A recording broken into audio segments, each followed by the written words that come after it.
본 방송에서 제공하는 투자 정보는 투자 판단에 대한 조언입니다. 방송에서 제공하는 주식의 가치, 가격 상승 및 가격 하락에 대해서는 방송사에서 보장하지 않습니다.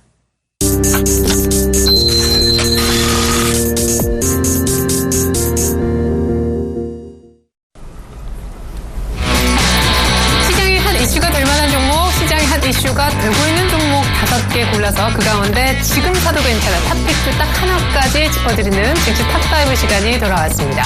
시장이 괜찮게 출발했었다가 2130선까지 밀렸었는데요. 지금 낙폭을 거의 다 만회하고 플러스로까지 돌리려고 코스피가 모습을 보이고 있습니다. 지난주 금요일장에서 기관이 16거래일 만에 팔지 않고 매수를 소폭해줘서 눈여겨봤던 분들이 많으실 것 같은데 오늘 그 기관이 한 건 하고 있습니다. 외국인은 현물에서 조금 사고 선물을 팔면서 속도 조절 움직임을 보이고 있지만 기관이 11시경밖에 안 됐는데 지금 1000억대 정도 현물 순매수를 보여주고 있거든요. 절반 정도는 연기금 물량으로 보여집니다. 오늘 기관이 제대로 된 매수를 보여주는 날 대형주의 매수가 기관 측에서 많이 나오고 있는 것으로 보이네요. 코스닥은 시가 정도 부근 유지해주고 있는데 역시 전 고점의 720 돌파를 시원하게 하기에는 좀 버거운 모습입니다.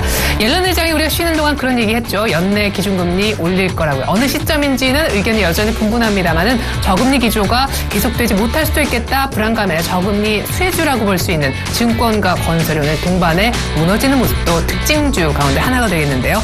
자, 이렇게 5월 달에는 한 절반은 밀렸었고 절반 정도는 반등이 나왔던 시장입니다. 반반 섞여 있었던 5월 증시도 거의 끝자락인데 어떤 종목을 투자하면 좋을까요? 오늘 종목 5개 골라주실 전문가 소개해드립니다. 샘플러스 오현진 멘토 나와주셨습니다. 안녕하세요. 네, 안녕하세요. 네, 자, 오현진 멘토가 딱 2주 전에 추천해 주셨던 이 종목이 일을 냈습니다. J콘텐트 점 상한가 갔어요. 메가박스 인수했다라고 해서요. 네, 맞습니다. 그래서 축하드립니다. 네, 감사합니다. 전에 말씀드렸던 모멘텀이 이제 발생을 한 거죠. 그래서 네. 메가박스의 지분을 절반 정도 원래 가지고 있었고, 그래서 그 지분에 따른 수익을 계속해서 얻을 수 있다라는 말씀을 드렸었는데, 이제는 뭐 통째로 거의 인수를 하겠다라고 네. 결정이 났는데, 긍정적인 부분이 이제 인수 갑니다. 1,520억 정도에 이제 인수를 하기로 했는데, 인수 가격이 너무 비싸지 않다. 적정하다. 그리고 최근에 보시면 뭐 CJ, CGV도 그렇고 영화 관련주 주가가 워낙 좋다 보니까 인수하는 시기가 또 좋았어요. 그래서 네. 주가에 아주 긍정적인 영향을 미쳤다라고 보고 있고. 참 그 뒤에 유증을 해서 그 인수 대금을 마련한다는 소식이 있었었는데요. 네, 맞습니다. 네. 그래서 제가 2주 전에 J콘텐트를 말씀드릴 때 인수를 해도 그 인수 대금이 조금 문제긴 하다라는 말씀도 드리긴 했는데 그런 자금 문제를 유상증자로 해결하기로 했습니다. 네. 그래서 유상증자를 1,085억 정도 이제 생각을 했는데 그것 때문에 이제 주가가 많이 흔들리긴 했어요. 하지만 궁극적으로는 상승으로 돌려냈다. 유상증자로 인해서 오히려 자금 인수에 관련된 불확실성이 해소되니까 이번 유상증자는 긍정적인 호재다. 이렇게 판단을 하고 있고요. 일단 대응 전략은 차트 보면서 좀 말씀드리도록 하겠습니다. 이미 제시해드렸던 목표가는 달성을 했기 때문에 매도하신 분들은 뭐 신규 진입하기는 조금 부담이 있으실 수는 있을 것 같고요. 네. 보유하신 분들 같은 경우에는 조금 긴 관점에서 본다면 약 목표가 5,500원까지 1차적으로 목표가를 상향해서 좀 말씀드리도록 하겠습니다. 일단은 상승 추세가 이어지고 있는 상황이고 영화 관련주의 분위기 자체가 나쁘지는 않은 상황이기 때문에 2차적인 목표가를 한번 노려보기로 하고요. 보유하신 분에 한해서 익절가는 4,200원으로 말씀드리도록 하겠습니다. 이전 양봉의 저가가 하향 이탈되는 가격이기 때문에 4,200원이 만약에 하향 이탈되게 되면 단기적으로도 흔들릴 수도 있을 것 같아요. 그렇기 때문에 보유하신 분에 한해서 2차 목표가 5,500원, 익절가는 4,200원으로 정리해드리도록 하겠습니다. 네, 2주 전 영화 미디어 콘텐츠 특집을 하실 때 탑픽주 5개 가운데 이 종목이 제일 좋다 했던 종목이 바로 이 종목 J콘텐트리였는데요. 이미 10% 이상 수익이 난 상황에서 2차 목표가는 5,500원 대신 4,200원은 홀딩시 깨면 안 되는 가격으로 제시해 주셨습니다. 자, 때문에 오늘 더욱더 기대가 됩니다. 오늘 오현진 멘토는 어떤 새로운 종목 5개를 들고 오셨을까요? 종목명 확인해보죠. 자, 오현진 멘토가 선정해 오신 오늘의 탑5 종목 한번 볼까요? 첫 번째 종목은요, 바로 현대차입니다. 최근에 16만 원도 깼었던 바닥 중에 바닥을 거의 8개월째 헤매고 있는 현대차의 이름이 정말 오래간만에 올라왔네요. 두 번째 종목은요. 네, 역시 만만치 않게 주가가 부진한 삼성전자입니다. 올 한 해 올 초 삼성전자를 사서 지금까지 쥐고 계시다면 수익률은 마이너스겠죠. 150만 원대 넘어섰던 삼성전자는 지금 130만 원대 초중반에 움직이고 있습니다. 세 번째 종목은 SK텔레콤입니다. 통신주 좋게 보셨는데 오늘 SK텔레콤 빠르게 반등하고 있는 이 종목을 갖고 나오셨고요. 네 번째 종목은 포스코입니다. 마지막 종목은 하나투어가 될 것 같습니다. 혹시 5개 종목 가운데 특징이 있을지 될지 한번 여쭤보고 종목별로 좀 들여다볼 텐데 시가총액 상위주일까 생각했지만 또 하나투어가 조금 껴있어서요. 오늘 공통점이 있나요? 네, 오늘 공통점은 제가 배당에 좀 포커스를 맞췄어요. 근데 그 배당도 이제 연말 배당까지는 아직 시간이 좀 많이 남았는데 그렇죠. 중간 배당 시즌 얼마 안 남았습니다. 네. 그리고 최근에 이제 정부에서 배당을 장려하고 있는 상황이기 때문에 중간 배당을 시행하지 않았던 기업이 시행하거나 중간 배당을 시행했던 기업은 배당금을 증액해서 줄 가능성도 있거든요. 네. 그렇기 때문에 오늘은 중간 배당에 대한 기대감이 있는 5종목으로 말씀드리도록 하겠습니다. 네, 알겠습니다. 중간 배당 기대감이 있는 배당주 특집입니다.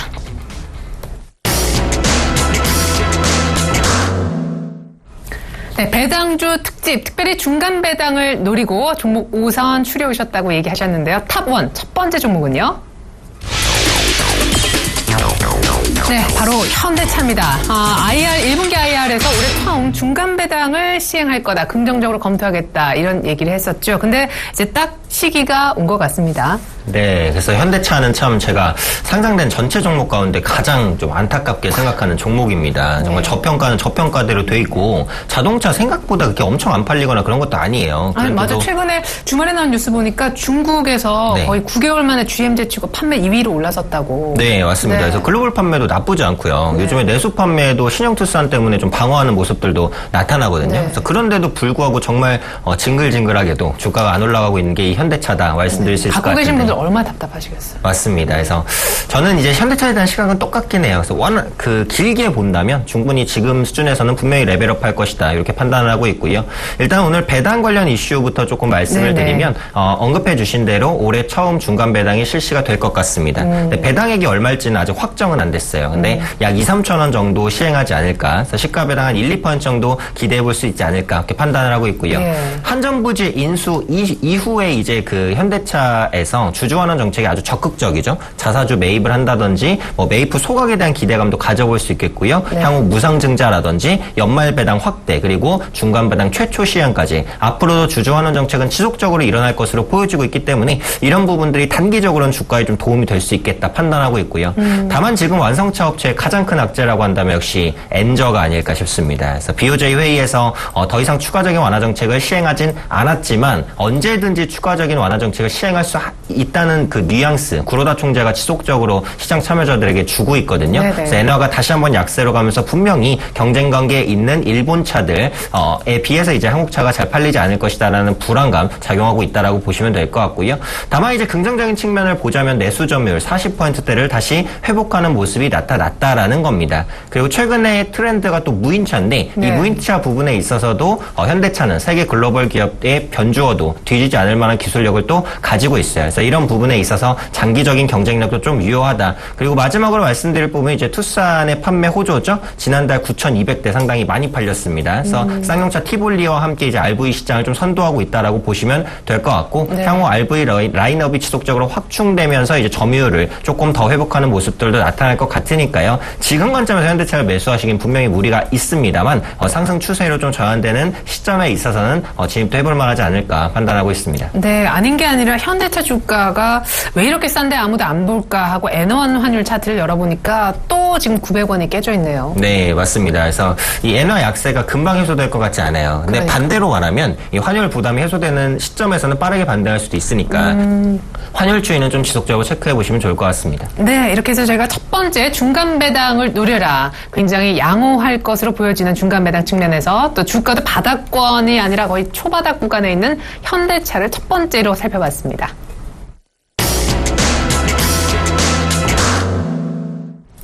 탑2 두 번째 종목입니다. 네, 중간 배당 관련주 살펴보고 있어요. 두 번째 종목은 삼성전자. 중간 배당을 대폭 늘릴 전망이다.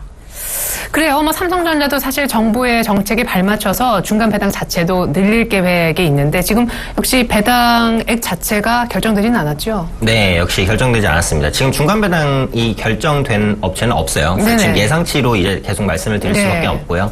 삼성전자가 그동안 중간 배당을 하긴 했는데 500원을 했습니다. 네. 근데 삼성전자 주가가 지금 134만 원인데 몇 프로 한 거? 0. 500원이면은 사실 거의 주나마나 네. 정도 금액이거든요. 그런데 이번에는 중간 배당 금액을 잔액을 아마 크게 좀 늘리지 않을까 그렇게 이제 판단을 하고 있습니다. 그래서 기본적으로 한 5, 6천 원 정도는 시행을 할 것 같아요. 그래서 의미 있는 배당 정도 증액이 되지 않을까 판단하고 있기 때문에 네. 그 부분 한번 생각해 보시면 좋을 것 같고요. 또 액면 분할에 대한 가능성도 지속적으로 제기가 될 것으로도 보입니다. 그래서 아모레퍼시픽 액면 분할 이후에 100만 원 넘는 황제주들의 액면 분할 가능성이 지속적으로 제기가 되고 있는 상황인데 네. 제 생각에 일단 삼성전자 액면 분할은 안 할 것 같긴 해요. 그런데 기대감은 지속적으로 좀 예. 나타날 것으로 보이니까 그런 부분 생각해 보시면 좋겠고요. 향후 삼성전자의 주가를 움직일 수 있는 가장 큰 요소는 비메모리 사업부라고 생각을 합니다. 예. 지금 메모리 반도체, 그러니까 D램이나 낸드 플래시 같은 부분은 삼성전자나 SK하이닉스가 세계에서 70% 이상 완전히 독점을 하고 있다라고 봐도 과언이 아닌데 네. 이 비메모리 부분의 점유율은 5%도 안 됩니다. 그래서 삼성전자, SK하이닉스가 올해부터는 이 비메모리 부분을 잡으려는 적극적인 투자를 시행하고 있고 조금 시간이 걸리겠지만 삼성전자가 이 비메모리 반도체 부분에서 의미 있는 성과를 연말쯤에는 거둘 것 같아요. 그래서 그런 식으로 생각을 해본다면 삼성전자 현재 시점에서 장기적인 관점에서는 충분히 긍정적인 매력적인 가격에 위치해 있는 게 아니냐 판단하고 있고요. 추가적으로 신사업에 대한 기대감도 있죠. 핀테크라든지 사물인터넷 부분, 특히 핀테크에서는 이제 삼성페이 등을 비롯한 여러 가지 이제 진출 부분들, 사물인터넷에서는 아틱이라는 플랫폼을 제공을 했습니다. 사물인터넷 업체들이 활동할 수 있는 운동장을 제공해 준 거거든요. 그래서 이런 부분들에 대한 성과 역시 하반기에 대한 기대를 해볼 수 있겠다 해서 현재 시점에서 갤럭시 S6가 생각보다 잘 안 팔리는 것은 부담스럽긴 하지만 장기적인 성장성을 생각해 본다면 현재 삼성전자의 주가도 나쁘지 않은 매력적인 가격이 아닐까 판단하고 있습니다. 네, 특별히 어떤 갤럭시 S6라는 휴대폰 부문을 보고 삼성전자를 긍정적으로 바라보기보다는 오히려 비메모리 반도체 쪽을 긍정적으로 바라보면서 삼성전자 주가 좀 기대했으면 하셨는데 모르겠어요. 그 포트폴리오가 이제 역시 뭐 휴대폰 사업 부분도 하고 있는 삼성전자라 그런지 몰라도 SK하이닉스의 한 절반 정도만큼만 좀 올라와 줬으면. 네, 맞습니다. 그래서 아무래도 이게 그 스마트폰 고가 프리미엄 폰에서 약간 밀리다 보니까. 근데 삼성전자 주가가 이렇게 안 가게도 정말 오래간만인데요. 네, 맞습니다. 그동안 워낙에 좀 상승 랠리를 많이 보여줬었는데 네. 아무래도 이게 지수에 대한 영향도 어느 정도는 또 있는 것 같아요. 아까 말씀드렸듯이 앞서 이제 제가 9시 시황에서도 말씀드렸던 부분인데 지수가 올라가기 힘들면 삼성전자가 독단적으로 올라가기는 조금 어렵긴 합니다. 그리고 네. 그만큼 갤럭시 S6에 대한 기대감이 컸었는데 그런 부분을 만족시키지 못하고 있으니까 네. 그런 부분에 대한 실망감이 좀 작용하는 게 아닐까 판단하고 있습니다. 네, 오늘 중간 배당을 노려라 관련주 특집으로 진행되고 있는데요. 두 번째 종목은 삼성전자였는데 중간 배당을 예년 500원보다 훨씬 더 늘릴 것으로 기대되고 있습니다.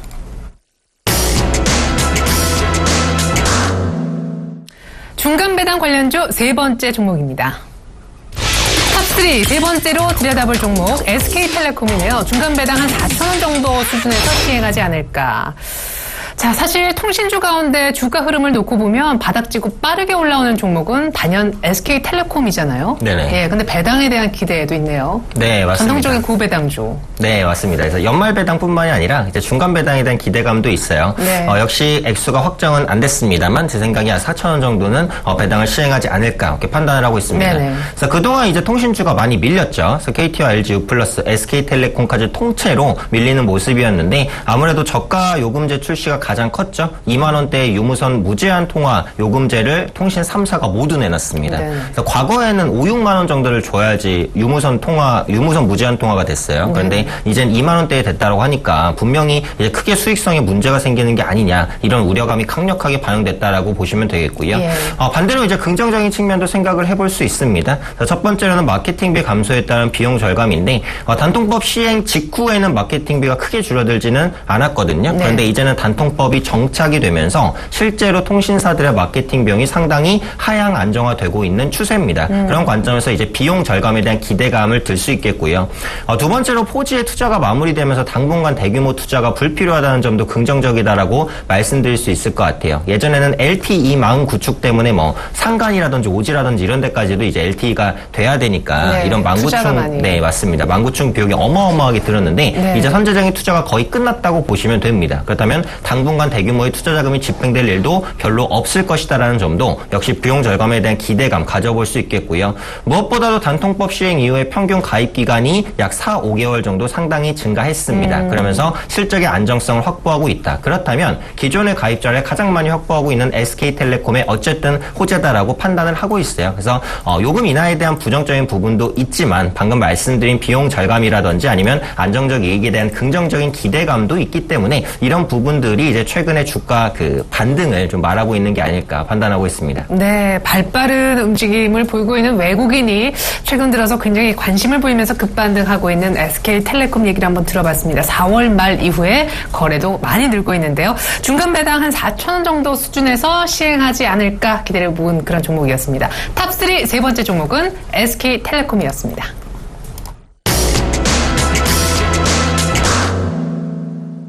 네, 이제 중간 배당 관련주 네 번째 종목을 확인할 차례네요. 화면으로 공개하겠습니다. 탑4 종목은요, 포스코입니다. 예년 수준의 중간 배당 정도를 하지 않을까. 그러면 한 주당 2,000원, 많으면 한 2,500원 정도가 될까요? 네, 맞습니다. 그래서 예년에 이제 보통 포스코가 2,000원 정도를 줬었거든요. 네. 그래서 올해도 약 그 정도가 되지 않을까? 물론 제 예상입니다만 그렇습니다. 그렇게 예상하는 이유는 일단 철강 업황 자체가 이렇게 좋지는 않아요. 그래서 그런 관점에서는 이제 뭐 무조건 중간 배당을 늘리기는 포스코 입장에서도 분명히 부담이 될 것이다라고 판단을 하고 있고요. 네. 어쨌든 전방 산업들, 건설이라든지 조선, 자동차 업황이 그렇게까지 좋지는 못했습니다. 그렇기 때문에 철강에 대한 수요도 그렇게 많을 수는 없었다라고 보고 있고요. 예. 다만 앞으로는 철강 업황이 조금씩은 회복될 것 같죠. 그래서 중국을 중심으로 해서 철강 가격이 조금씩은 회복되고 있는 모습, 또 철광석 가격도 급락을 멈추고 조금씩이나마 이제 반등하는 모습들이 나타나고 있습니다. 이런 부분에 있어서 앞으로 그러니까 하반기 내년까지의 철강 업황 회복에 대한 기대감을 여전히 가져갈 수 있겠다. 이렇게 보고 있고요.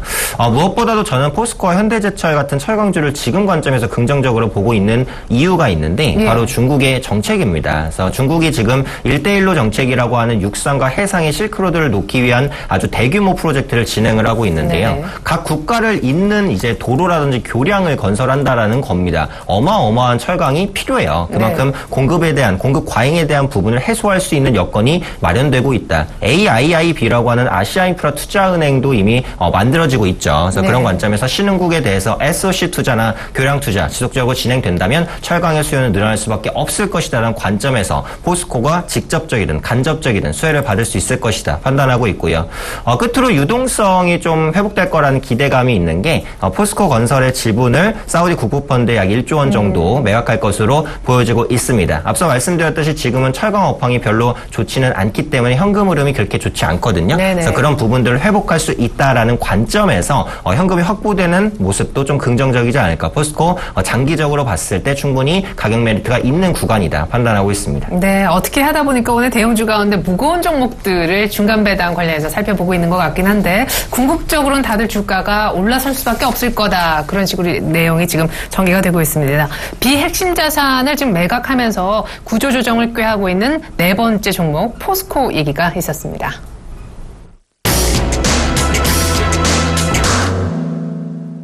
네, 이 종목은 신고가 종목입니다. 중간 배당이 기대되는 종목 마지막 주자 공개하죠.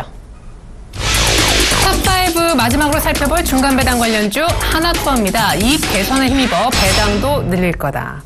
그리고 당연한 이치죠. 사실 회사가 돈을 못 버는데 배당을 한다는 것 자체가 안 맞는 논리잖아요. 네, 맞습니다. 그래서 하나투어도 배당을 조금 늘려줄 것 같긴 하거든요. 그래서 네. 기존에는 500원, 600원 정도 배당을 했었어요. 근데 지금 하나투어 주가가 13만 2천 원까지 올라와 있기 때문에 시가 배당률로 뭐 0.3%가 뭐 될까 말까 수준밖에는 안 됩니다. 그렇죠. 네, 예. 그렇기 때문에 배당을 약 1천 원 수준 이상까지는 올려주지 않을까라는 생각을 좀 가지고 있고요. 네. 하나투어는 뭐 사실 악재를 찾기가 어려울 만큼 뭐 긍정적인 이슈들이 많은 종목입니다. 네. 뭐 첫 번째로는 원화 강세 그리고 유류비가 안정되면서 여행에 대한 그러니까 해외 여행에 대한 그런 어떻게 보면 욕구가 많이 좀 늘어나고 있다. 이렇게 네. 이제 보시면 될 것 같고요.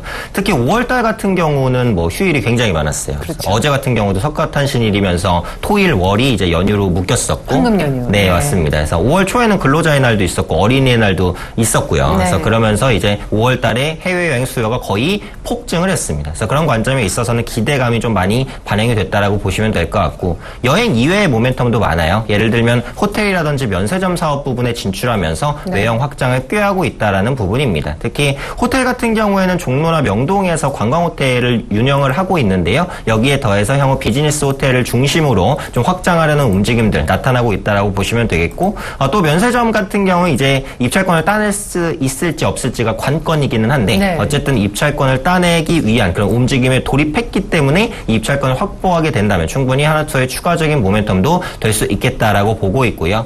끝으로 말씀드릴 부분은 리츠 자산관리 회사에 대한 설립입니다. 이 리츠라는 것은 부동산 투자 회사입니다. 요즘에 국내 부동산 시장이 살아나고 있는데 예. 이 부동산이라는 게 워낙에 고가다 보니까 개인 입장에서는 이제 한 번에 매수하기는 어려워요. 그런데 이 리츠라는 것은 이제 주식형 펀드처럼 자금을 모아서 투자를 해줍니다. 그래서 소액 투자 자산가 뭐 100만 원씩 이제 1000명에게 걷어서 뭐 부동산 하나를 산다던가 네. 이런 식으로 해서 이제 뭐 수익을 당연히 지분대로 배분을 해주겠죠. 약간 부동산 개 같은. 네, 맞습니다. 그래서 부동산 개 같은 이런 리츠 자산관리 개 발음을 회사를 잘 하셔야 되지만. 네, 예. 맞습니다. 그래서 리츠 자산관리 회사를 설립을 했고 이 부분에 따라서도 그동안은 없었던 부분이 수익에 반영되는 거니까 충분히 신사업에 대한 기대감도 가져갈 수 있겠다라고 보고 있고요. 네네. 하나투어는 잠시 차트 보도록 하겠습니다. 너무 좋네요. 네, 사실은 배당 때문에 우리가 사는 것도 있지만 시세 네네. 차익도 같이 충분히 노리는 전략이 맞잖아요. 네, 맞습니다. 네. 앞서 말씀드린 게 다 마찬가지예요. 그렇죠. 배당과 이제 플러스적인 개념으로 네. 주가에 대해서 좀 전망을 해드렸고요. 하나투어도 보시면 지금 상승 추세가 아직 깨지지는 않았어요. 그래서 지금 관점에서도 하락이 나타난다면 12만 5천 원 정도 초반대에서는 아마 반등이 나타나지 않을까라는 생각을 가지고 있습니다. 그래서 보유하신 분들이라면 홀딩 관점으로 가져가시는데 없으신 분들이시라면 약 12만 5천 원 정도의 조정에서의 반등을 보시고 들어가시면 이제 나쁘지 않은 매수 타이밍이 되지 않겠냐 판단하고 있습니다. 네, 지금 21선에 딱 걸쳐져 있는데 5월 초에 한번 이 라인 깼었었기 때문에 역시 추가적으로 하락할 가능성은 있다고 보시는 것 같아요. 약간은 눌리면 하나투어 지지되는지 보고 들어가 보셔도 좋겠습니다. 자, 이렇게 해서 저희가 오늘 현대차, 삼성전자, SK텔레콤, 포스코를 돌아 하나투어까지 중간 배당의 매력이 있으면서도 주가까지 올라 시세 차익을 함께 노려볼 수 있는 종목 5사원 얘기를 들어봤는데 이제 탑픽주 중간 배당 우등생을 가려야 되겠네요. 네, 오늘 제가 말씀드릴 탑픽주는 SK텔레콤입니다. SK텔레콤이 특별히 더 좋아 보이는 이유 아까 어느 정도 설명을 마치셨는데 추가 부연 설명 들어보겠습니다. 네, 그래서 먼저 부연 설명은 이제 ARPU가 생각보다는 많이 떨어지지 않을 것이다. 이 반박을 좀 말씀을 드리고 싶어요. 네네. 그래서 궁극적으로는 이제 SK텔레콤도 29,900원의 유무선 무제한 통화제를 내기는 했습니다. 네네. 그런데 29,900원이 뭐 말로 따지면 사실 3만 원짜리 맞죠. 요금제다라고 말씀드릴 수 있겠고 네. 이 29,900원짜리 요금제가 데이터를 300메가밖에 안 줘요. 근데 요즘 세상에 사실 정말 어르신들 빼고는 이제 요 데이터 300메가만 쓰시는 분은 거의 없습니다. 네네. 그렇다면 이제 데이터를 늘리기 위해선 요금제를 늘려야 되고 실질적으로 부담되는 금액은 약 4만 원대까지는 올라가야 된다라는 부분이고요. 또 이전에 5, 6만 원대 무제한 요금제는 그 요금제를 쓸 때 일정 폭의 할인을 계속해서 줬어요. 네네. 약 30% 정도는 할인을 줬다라고 보시면 되는데 이제는 지금 나온 요금제는 할인이 1원도 없습니다. 네. 그러니까 다시 말하면 예전에는 100원짜리 이제 요금제를 실제로 80원에 팔았다면 지금은 그냥 판매되는 가격을 70원으로 낮추고 70원에 파는 거예요. 네네. 그래서 ARPU의 하락은 무조건 있긴 있습니다만 네. 생각만큼 크진 크지 않습니다. 않다. 그래서 예. 너무 크게 우려하실 필요는 없다 말씀드리고 싶고요. SK텔레콤은 이제 시간이 지나면 지날수록 안정적인 이익에 대한 모멘텀 그리고 배당에 대한 매력은 지속적으로 부각될 수밖에 없습니다. 글로벌 저금리화가 좀 고착화되는 모양새로 진행이 되고 있기 때문에 분명히 이제 배당에 대한 매력은 장기적으로 가져갈 수 있는 종목이다 보고 있고요. 또 간편결제 사업에도 뛰어들었습니다. 블루투스 기반의 간편결제 사업에 뛰어들었고 SK텔레콤은 가입자 기반 자체가 상당히 넓기 때문에 이 간편결제를 쓰기만 하면 충분히 많은 사용자를 확보할 수 있을 것이고 그에 따른 부가 수익을 좀 얻을 수 있을 것이다라는 부분 장기적으로 봤을 때 저는 통신주 다 괜찮게 보는데요. 특히 SK텔레콤은 좀 긍정적이지 않을까 생각하고 있습니다. 네, 차트 보면서 가격 한번 짚어주시죠. 네, SK텔레콤 지금 차트 보시면 오늘 좀 하락했다가 다시 빠르게 상승으로 돌려내는 모습이거든요. 그래서 네네. 바닥권에서 이전 저점 추세를 뛰어넘고 있기 때문에 현재가 매수도 크게 무리가 없다고 봅니다. 제가 매수가 25만 5천 원을 말씀드린 건 아까 음봉을 보고 사실 말씀을 드렸는데 네. 사실 주가가 좀 많이 올라갔어요. 26만 원부터 뭐 매수를 하셔도 26만 원부터 25만 5천 원 정도 매수하시면 좋을 것 같고요. 네네. 목표가는 29만 원입니다. 무거운 종목이기 때문에 빨리는 안 가겠죠. 중장기적인 관점에서 말씀드리는 목표가니까 그 부분 참고해 주시면 좋겠고요. 손절가는 24만 원입니다. 그래서 단기적으로는 24만 원 이탈하게 된다면 추세가 꺾이기 때문에 1차적인 손절가로 말씀드리도록 하겠습니다. 네, 아마 배당을 받아보신 분들은 배당주의 매력을 아실 거예요. 우리 집에 왜 이런 편지가 왔지? 예, 배당을 드리겠다. 그런 아주 기쁜 편지인데요. 그런 기쁜 소식과 함께 주가 시세 차이까지 노리고 싶은 분, 오늘 중간 배당주 특집 탑픽주로 SK텔레콤이 꼽혔다라는 거 참조하시면 좋겠습니다. 그리고 약간 무겁게 움직이는 성격이 있다라는 것도 같이 알아두시면 좋을 것 같습니다. 오늘 종목 선정에 도움 말씀 주셨던 분, 샘플러스 오현진 멘토셨습니다. 감사합니다. 네, 감사합니다. 네, 오늘 오후 2시에요. 내추럴 엔도텍이 일단 뭐 운명의 날이라고 하죠. 왜냐하면 식약처가 지금 백수 제품 시중에 유통되는 것들 전부 다 거의 수거해서 검사한 결과 전수조사라고 하는데 그 결과를 발표하게 됩니다. 앞서서 국순당에요. 이업 우피소라고 하는 소위 가짜 백수 물질이 좀 들어갔었다. 이런 일단 루머가 퍼진 상황이라고 하는데 국순당이라는 주가 막걸리 만드는 회사죠. 하한가 약간 들어갔다가 지금 밑골이 길게 달리고 있습니다. 오늘 또 오후장에 내추럴 엔도텍 관련된 파장이 커질 것도 같네요. 홈쇼핑 관련주들의 움직임도 잘 한번 챙겨보시면 좋을 것 같습니다. 이상으로 증시 탑5 마칩니다. 시청해주신 여러분 고맙습니다.